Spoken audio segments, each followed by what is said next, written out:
Remind me again, who approved of this schedule? Seriously, starting the season with two super speedways was already bad enough, but then you go to a road course for race number 3. And again, I got nothing against COTA, by the way. I actually like this track more than the average NASCAR fan, but two super speedways, then you go to a road course that's pretty much 3 wildcard races to start the season. Do you know what that could potentially do to the playoff picture? I mean, at least this year we got lucky with William Byron and Christopher Bell winning the two super speedways, but still, the fact that we don't go to a non-drafting oval until race 4 of the year is just not okay, especially with this win and your rain format. And that non-drafting oval we're going to next week is Phoenix, which is pretty much a short track. You race it like a short track. So race 5 at Las Vegas will be the first intermediate track of the season. Like, why are we doing this? What were NASCAR executives smoking when they came up with this schedule? Like, why are you bunching so many wildcard tracks like road courses, super speedways together? My brain just hurts thinking about it. Anyways, onto the race. There was a lot of intrigue surrounding this Cup race at COTA. First of all, the new tire compound that Goodyear introduced last year at Watkins Glen, a new softer tire for road courses, it's back. Now, I don't know if it's the exact same compound or just a similar one that had some modifications done to it, but this is 100% a different tire compound to the one they had initially brought to COTA in the past. In addition to that, they're also running at the new shorter 2.4 mile layout, the one that cuts off turn 7 to 11. So instead of racing through there, you instead take a hard left on turn 6 and you continue on to turn 12. This shorter layout of course means that instead of the usual 68 laps, they're running 95 laps now. Now, personally, I'm not a big fan of it. Like, in my opinion, if you're gonna race on a road course, I prefer they race on the full layout because you only race there once a year. But I digress. Also, they decided to start the race at 3:30 p.m. Eastern for some reason, when the Xfinity race on Saturday started at 2:30 p.m. Eastern, which was a bit weird, especially on a track with no lights. And the race ended at late afternoon, almost sunset too. So, what was that all about? But anyways, the start of this race was crazy. Within the first 5 laps, we saw Ross Chastain doing what he usually does and spinning Chase Elliott out on turn 1 of lap 1.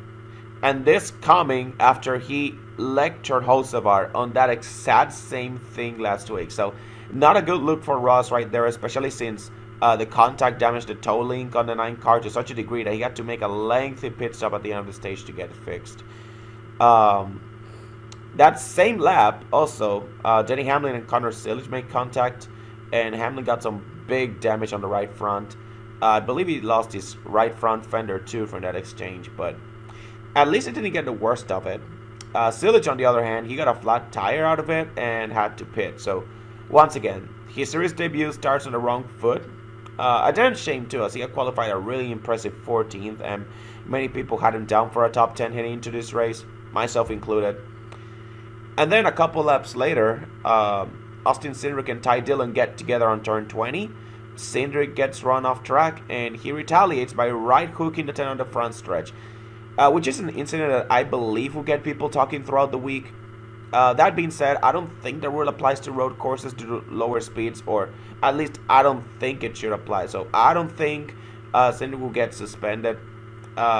That being said, considering how NASCAR said they will be enforcing these types of penalties moving forward, I'm pretty surprised they didn't at the very least look into it.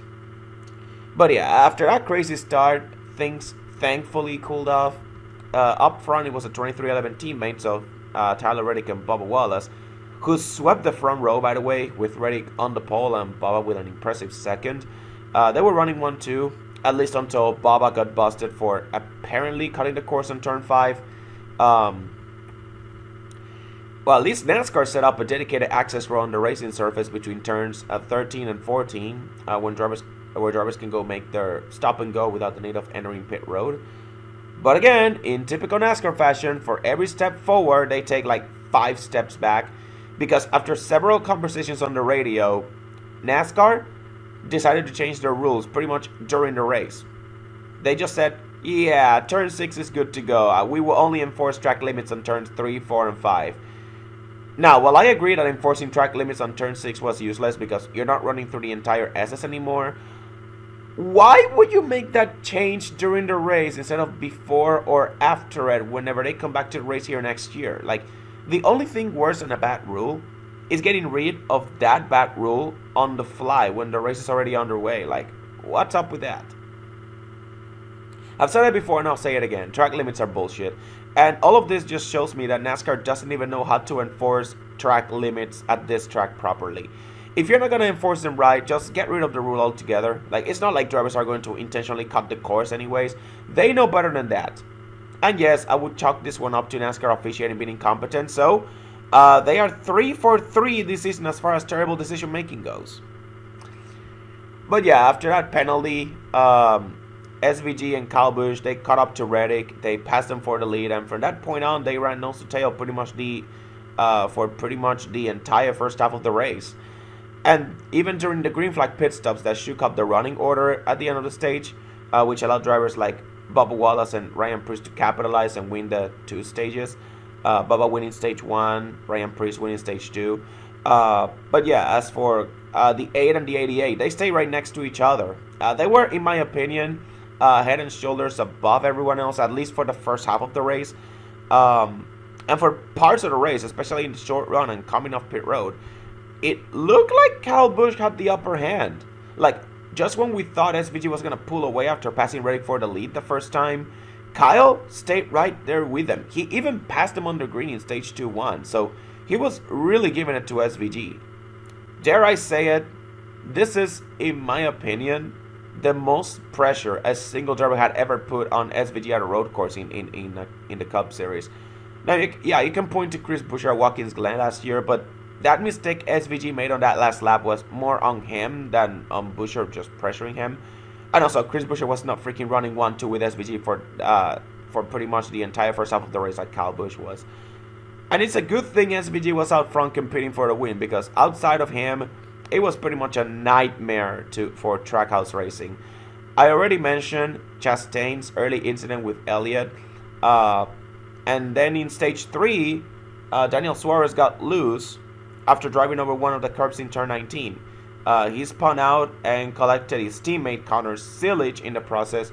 And Silich had worked his way back up to 14th before that incident. So, honestly, tough break for both drivers. For Suarez, his terrible start to the season continues. He now has 2 DNFs in 3 seasons in what is pretty much a contract year for him. And for Silich, his debut ends with a last place finish, but he definitely put us NASCAR fans on notice. Watching him work his way up through the field on stage 2 was so damn fun to watch. Even if Fox didn't catch much of it because they were just rushing to go to full screen commercials. And look, I don't usually talk about Fox's broadcasting on this channel because, again, I would just be repeating what has already been said numerous times by me and most of the fan base. But after such a quality broadcast they put together for the IndyCar race earlier that day, how do you go from that back to what has been the status quo for NASCAR on Fox the past couple of years? Like, it doesn't really make sense. Anyways, back to the race though. It looked like Kyle Busch was on his way to finally breaking his long winless streak. Like, sure, he was at a tire disadvantage due to making his final pit stop a few laps earlier than SVG, Byron, and Christopher Bell. But looking at the lead he had, I figured he would have a good chance to win until Denny Hamlin happened. He spun out Austin Dillon on turn 6A after getting loose, although he might have run over some dirt looking at the replay. Very similar to what happened with Suarez. But yeah, the 3 car got stuck in the gravel, bringing out a caution that erased Busch's lead and set up a 13-lap race to the finish. And while Kyle managed to hold off not just Bell, but also William Byron and Tyler Reddick in the short run, he was at a major tire disadvantage. He tried his best. He even blocked the 20 several times in turn 1, to such an extent that on one time, one of his attempts, Christopher Bell took the corner wide to avoid hitting the 8 car and spinning him out like what happened last year. And I was so relieved when that happened, because if there was any kind of contact, I would have feared for Bell's safety after the race. But yeah, the caution the moment Christopher Bell passed Kyle Busch for the lead, dude just dropped like a rock. Like, his tires were just shot. Again, he would have had a better chance to win if that last caution didn't come out. Not just because of the lead he had, but also because his tires wouldn't be as used up as they were, because he wouldn't have to worry about William Byron or Christopher Bell or Tyler Reddick or even SVG being on his back bumper. And I know SVG was not there at the end, even though he had like the freshest tires out of anyone. You can partially blame Ross Chastain for that, because he held them up pretty good on the first few laps of that last restart. Although, it's also worth mentioning that maybe the 88 didn't have the best short run car, and he eventually recovered to finish 6th after falling as low as 10th on that last run anyways. But by then, the front three, they were just gone. And even if none of them made like a move or attempt to pass each other, the close quarters racing between Reddick, Bell, and Byron was just amazing to watch. This honestly could be a preview of the Championship 4. Bell, Byron, Reddick. I would just throw Kyle Larson in there and you have your Championship 4 field set. In saying that, however, this may not be the time or place for me to bring Larson up in this type of talks because of the terrible race he had. I mean, he started the race strong. He ran in the top 5, top 10 in stage 1, but then in stage 2 he got a penalty for exceeding track limits in turn 3, which dropped him out of the top 10. And then he got a terrible green flag pit stop that lasted a whopping 32 seconds, where the team didn't even secure the right front wheel properly, and it came loose on the track. So it was a horrible day for Larson, especially compared to his other teammates who also had several issues. I already mentioned Chase Elliott and his lap 1 incident with Chastain. He bounced back to finish 4th after passing Kyle Busch on the final lap, actually. Alex Bowman had an even more difficult day. He was penalized for going off track. Then the caution came out immediately after as he was serving his penalty, so he was forced to restart at the back. Then he got spun and got penalized again, and even after all that, he managed to come back and finish 9th. So Willie B was about the only guy who didn't have any issues among the Hendrick guys. And considering he was in contention to win at the very end of it, I'm pretty confident in saying all 4 Hendrick cars would have been in the mix, would have finished in the top 10 if they didn't have the various issues that I previously discussed, because they look really fast. Hell, Kyle Larson even set the fastest lap of the race, despite his issues with the loose wheel and stuff like that. So, yeah, all 4 Hendrick cars had a good chance of finishing top 10. They showed top 10 speed. They just had a lot of issues, at least 3 of the 4 of them. So yeah, congrats to Christopher Bell for winning. Back-to-back wins for him. I believe he has just about won on every different type of track with this Gen 7 car now, because he has won on a short track, that'd be Martinsville. He's won on Bristol Dirt. He's won on intermediates. He just won on a drafting track last week, that'd be in Atlanta. He's won the Charlotte Roval. Now he's won on an actual road course. The only thing missing is a super speedway win, or a win at an actual super speedway like Daytona or Talladega, and a Chicago street course win. But man, this guy has been on a tear this year. He is already Toyota's best driver, and I predicted the title this year will come down to him and Byron so far. And they're the only 2 winners this season so far. I also had Bell penciled in as my regular season champion, so yeah, strong start for my picks so far. The race as a whole was excellent. Maybe the best road course racing we have ever seen in the Gen 7 era. Some people are going to point to the shorter layout, and while it did play a factor, I would say that softer tire was the main reason why the race was great, especially with that battle between Kyle Busch trying to hold off Bell, Reddick, and Byron at the end. I said this back in 2022. I believe I even made a video about it, and I still stand by what I said 3 years later. COTA is the best road course on the schedule, and it still baffles me that there's fans out there that want this track removed from the schedule entirely. This race was an A-. There was no clear favorite, even if it looked like SVG will run away with it midway through stage 1. Hell, even in the final laps, there were 3 guys that had a legit shot at a win, so there was like at no point in the race there was a clear winner. And the most important part is that they did not wreck. There were no late race shenanigans on track, just some clean, smart driving between some of the current best in the sport. As for the driver of the day, there were a couple of names to choose from. Of course, I mentioned Chase Elliott and Alex Bowman and their late race comebacks to finish in the top 10. Also, Front Row Motorsports, Noah Gragson and Todd Gilliland particularly, both of them had similar comebacks. They also placed in the top 10. In the end, though, it's pretty obvious who I'm going with. It's my man, Kyle Busch. He outdueled SVG when we all thought he was going to run away and dominate. Went on to actually lead the most laps.